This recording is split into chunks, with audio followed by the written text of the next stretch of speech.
Okay. So I'm refuting RT's speech about a gluten-free diet is unnecessary for those who don't have celiac disease.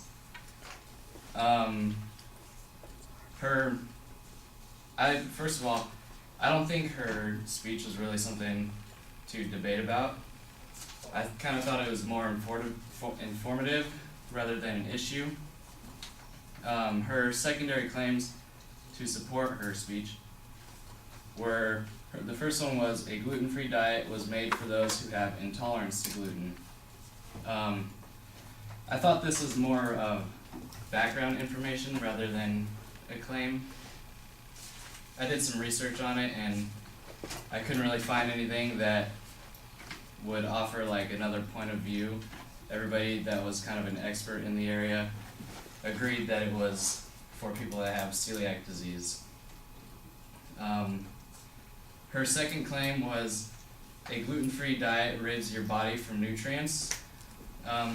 She states that gluten itself does not have nutritional value, but the foods that contain gluten are nutrient-rich, but she doesn't go into detail as far as what types of food or give any like specific examples. She also states that studies show that whole grain foods lower the risk of heart disease, type 2 diabetes, and some forms of cancer. But this doesn't really back up her claim that gluten-free diet rids your body from nutrients. It's kind of in another area. I think it would have been more effective to back up her claim if she would have used some real data and statistics rather than just blanket type statements. Her third claim was gluten-free diet is not going to make any improvements in weight loss.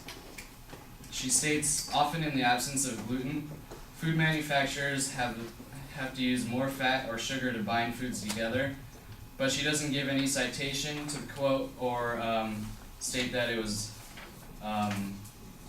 a statement that was made by an expert in the area or anything like that.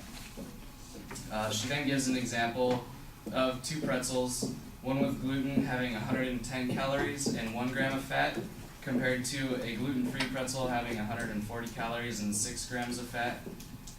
There's no citation for this example either. It's just kind of, I guess we have to go with it. She didn't say where it came from or give any verification for it. Her reasoning for her third claim that a gluten-free diet is not going to make any improvements in weight loss, based off the models that she gave of gluten-free versions of food using more fat and sugar to bind them together, a gluten-free diet will not actually contribute to a loss in overall weight. However, this is assuming that you're consuming gluten-free substitutes of foods that would originally contain gluten. If a person were to avoid naturally gluten-containing foods such as grains, cereals, etc., altogether, then there is weight to be lost. Depending on the person's exercise and lifestyle habits, gluten-containing foods can negatively affect their weight. This is because whole grains and other foods that contain gluten are complex carbohydrates which take longer for the body to break down without exercise. When you consume complex carbohydrates without proper amount of exercise, your body cannot break down the carbohydrate in time and it stores it as fat. So overall, like I said, I didn't think that it was really a topic to debate about. I thought it was more of an informative speech. But there was some problems I found with her evidence and in her reasoning. So, yeah.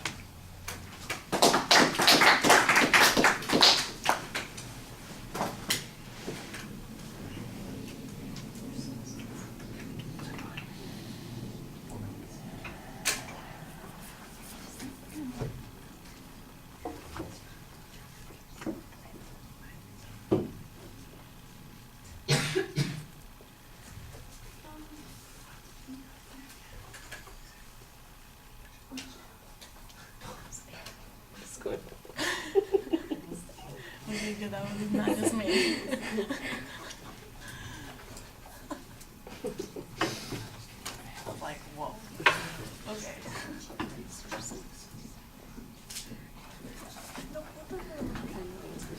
What are those chicks going around like track together or something? Oh my God.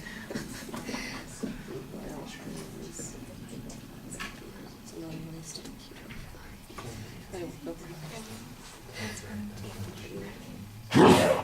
me. Bless you. Bless you. Bless you. Bless you. Bless you. Speaking Russian? Bananas. Trying to figure if I have it. Somebody did that the other day to me too.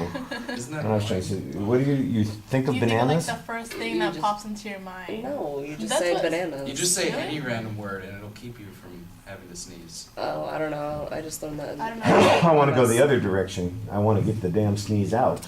Yeah, it feels good. When Well, it's it's like sitting kinda there and you awful. know it's coming and it's like, come on, let's have this. If you look into the light, Look in the light, I've heard that one too. That one works for me. I just That said always makes bananas me think I'm because, like, dying. That's what, soccer team, like, that's what someone told me. So I just, Look into the Say light. pineapple like 3 times and somebody's pineapple. Like, it just, like, doesn't- All right, Brad. I think that you've got a good kind of counterclaim with your premise that there's not really a dispute here about the need for a gluten-free diet for people who aren't celiacs. I think that the premise of the advocate's argument is, that there are people who are following this diet who don't need to. I think that ought to be the first argument that you make. That's the only reason that there would be a dispute on this. If there are people who are in fact trying to follow a gluten-free diet or think that it's something that's valuable to do when they don't need it. Now, what proof did the advocate offer that there are people who are doing that? I don't remember that there was much. I think it was a presupposition that the advocate made. Maybe there was some reference to it, but I think that would have been a good way to start that argument. Because that's the only grounds that you have where there might be an argument. You basically say it's an informative presentation about the subject of gluten-free diets. It's not really that there's not really any dispute about it. However, when you get to the third point, you kind of undermine your own claim by pointing out that there are, in fact, benefits of avoiding gluten.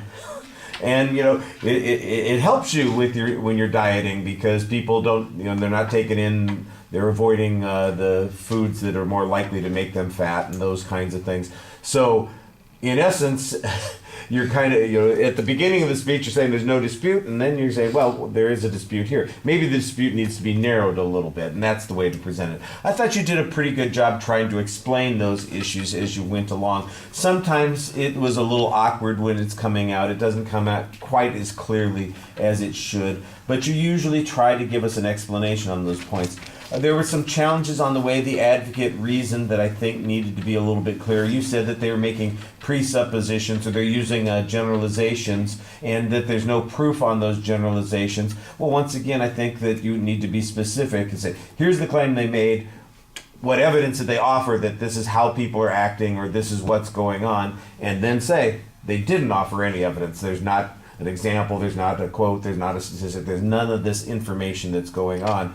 Instead of saying, well, I think she's relying on generalizations and she ought to do less of that and provide some evidence. Be more, don't be shy about making a declarative sentence and saying the advocate failed to provide any proof on this claim.